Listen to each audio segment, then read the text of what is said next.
1951년 봄 30만 명의 중공군이 꽹가리를 치며 새까맣게 밀려오던 절망의 순간이었습니다. 압도적인 인해 전술 앞에 유엔군 방어선은 종이장처럼 찢겨나갔고 미군 사령관조차 대한민국은 끝났다며 철수를 준비했습니다. 그런데 이 거대한 30만 대군을 단 70명의 병력으로 완벽하게 농락해버린 미친 유령들이 있었습니다. 적의 파상 공세에 모든 정보망이 박살나고 미군조차 첩보 작전을 완전히 포기했던 그때였습니다. 적장 김일성이 직접 목에 최고의 현상금을 내걸 만큼 두려워했던 전쟁의 신 김동석 대령이 파괴적인 카드를 꺼내듭니다. 언어와 생김새가 달라 번번이 발각되던 미군 첩보전의 한계를 단번에 깨부수기 위해 한국에 살고 있던 화교 청년 70명을 모아 극비 특공대인 SC지대를 창설한 것입니다. 조국이 아닌 낯선 땅을 위해 기꺼이 총을 든 70명의 청년들, 이들은 중공군 군복을 입고 스스로 이름과 과거를 지운 채 생존율 0%의 사지로 걸어 들어갔습니다. 이들의 침투 방식은 연합군 수뇌부를 경악하게 만들었습니다. 어둠 속에 숨어드는 뻔한 방식이 아니라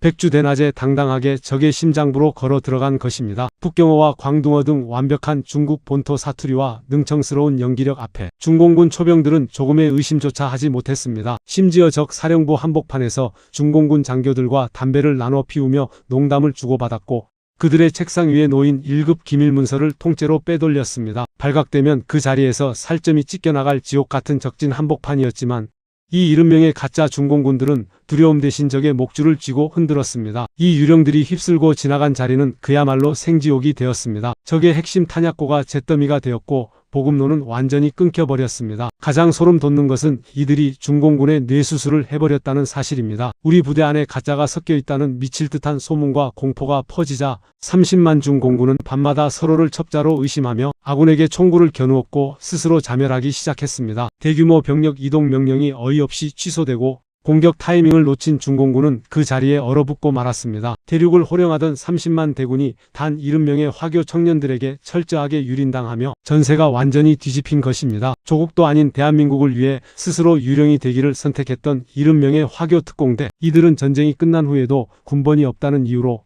또 외국인이라는 이유로 아주 오랫동안 역사의 뒤안길에 묻혀 있어야만 했습니다. 피투성이가 된 낯선 땅을 지키기 위해 자신의 모든 것을 던졌던 위대한 청년들과 그들을 이끈 괴물 대령 김동석, 잊혀진 영웅을 역사의 빛으로 다시 부르는 힘은 바로 여러분의 따뜻한 응원입니다. 이들의 위대한 헌신이 지워지지 않도록 기억의 전성과 함께 기억해 주십시오.